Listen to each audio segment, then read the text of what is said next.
everyone, welcome back to my YouTube channel. In this video I will be sharing this adorable little mini album with the cutest house. This one is from Diva and it's called House Mini Album, and it comes with all of these pieces to create both the box and the album itself. So I started off by creating the binding here, and it uses this piece with a lot of stripes on it, and I'm just accordant folding it, but I will end up using it in a little bit of a different way when I actually realized that I needed to glue between these, hold it in place, and then valley fold it, maybe I should say, and then fold the other one to a mountain again. So hopefully you will figure out you have to maybe sometimes cut some of these off between on the end depending on how much you want. So here I'm cutting off just 2 of them, which makes me end up with 5 of these stripes, but you can really play around with this piece until you get enough space between your layers, and then the binding is done, and I will share with you how I put the album together in a second. Well, I cut off camera all of the pieces to create this beautiful bow. This is from the triple bow die set, also from Scrap Diva, and you can see I actually used my bone folder just to curve them a little bit before attaching them together. I thought that was the easiest way to make this work and not have any weird lines. And when the glue hadn't dried completely, I went in with the bone folder once more and just creased them down. I hold everything in place with my fingers when it was going to dry. You can definitely use hot glue if you like. I just used regular glue from Diva, which is my favorite glue to use with paper crafting, so I didn't fuss too much about it. I think the bow turned out super cute. I used a lot of foam between my layers, and that explains maybe why I could just use regular glue. If I would have used hot glue, I probably could have gotten it to attach even better. So you can see here, and we have the little band that will be folded around the center of my bow when it's all attached. So this came together super easy. I know I sped this up quite a lot. There is more tutorials out there if you like to see an in-depth tutorial of this. For the house itself, I just cut all of the pieces out of some orange and pink cardstock that matched my pattern paper that I am using throughout my video here. And you can see I really love the brightness of these colors. I was a little bit intimidated at first using this really bright orange color and the really bright pink color, but when I used my pattern paper, you will see that this actually turned out so cute. Sorry. And you can see here on the roof you have to cut one of the pieces off. I thought I could get away and just use the one for the back and one for the lower part and maybe attach it to the side, but I couldn't because the roof has this sort of angled points, which of course I should have known if I had looked closer to my pieces. So this is the front and the back of my box. So cute. I love this pattern paper.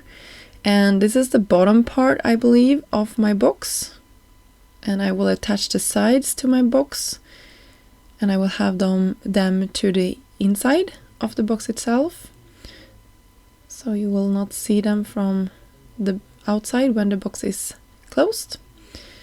So you can see here I'm just holding this in place using liquid glue once more, just using my bone folder, which I think is really handy, and I can lay this flat down to the surface when I'm happy with the placement. And I can do the same thing for the other side, just hold it in place, making sure that it can stand up and that everything is aligned before pressing it down, and the box is actually created. And here you can see how the roof looks before attaching it, and I figured that I just should wait with that until I have my book created. So this is the spine that we created, and I'm just taking 5 of these pieces of cardstock that I cut to be the shape, and in that pack there is a lot of house shapes, but this should be smaller than the box itself. So you have to look at all of the pieces and just make sure that you're using the smaller one for the book so that it will fit inside of the box. but I think that is sort of self-explainable, but maybe I should have pointed out which one I used.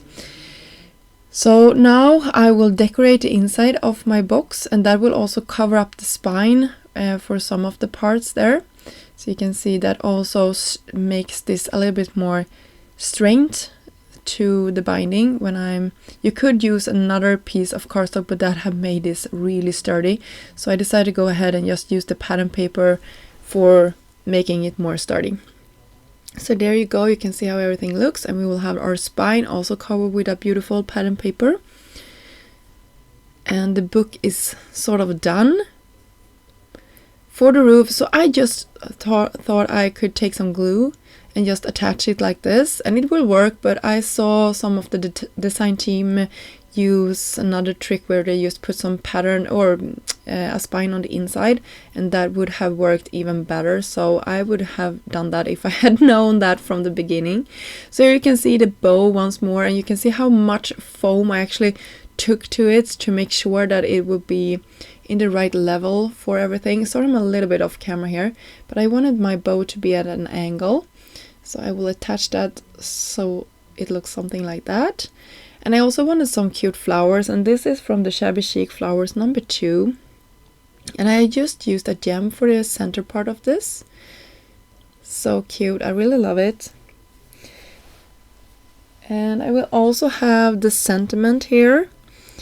It's really cute. It just says best friend, I think.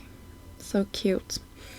So I will have the flowers to the box, and you can see I use the same colors for my layering pieces here, and just some white for the text itself, and I layered that up I think 3 times just to give it a really sturdy look. So cute. I love how that turned out. And I thought I would have it on the cover of my book, but then I decided to go ahead and have it on the outside of the box instead. And then I could have some adhesive to the back of my little flowers and just decorate the front. I'm making sure that the roof could still fit before committing to the placement of the flowers. So sweet. And there the bow is actually being attached, and we can see how the box itself is coming together. So sweet, and how it looks when it's all put in.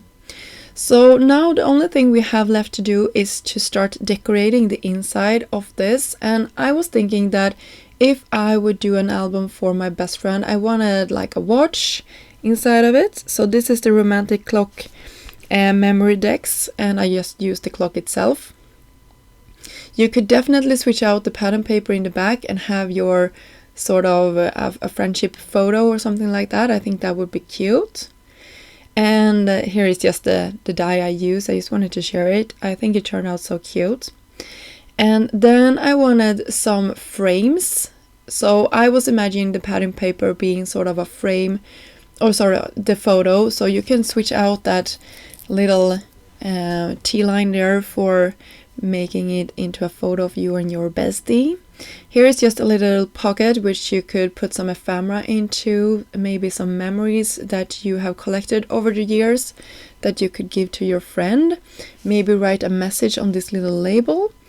And this is from the scalloped, no sorry, not the scalloped charcuterie board, because that was the other one. This is the tiny tray banner, I think. No, it's not. It's the seed bag envelope set, so that is really cute. And then I also created all of these frames, also really cute. Really nice for having sort of photo scene maybe later on. So I just created those, and you could imagine that the print or the paper inside of these frames are your photos. So that was the idea behind it. And yeah, really cute. These are the banners that I was talking about.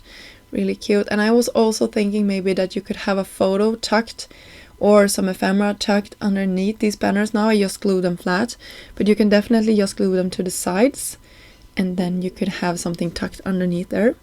Lots of love comes from another scripty set from Diva, and some enamel dots just to tie the color palette together. And that pretty much finished off our album for today and the box itself. I hope you enjoyed this video and got inspired to create something with all of these products.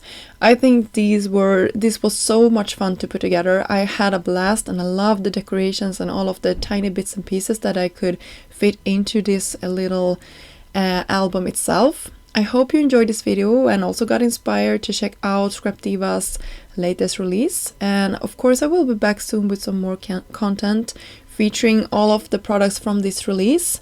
If you haven't seen the release video itself, you can go check that out. I can have it linked down below for you. And until next time, I hope you have a really great day. Bye!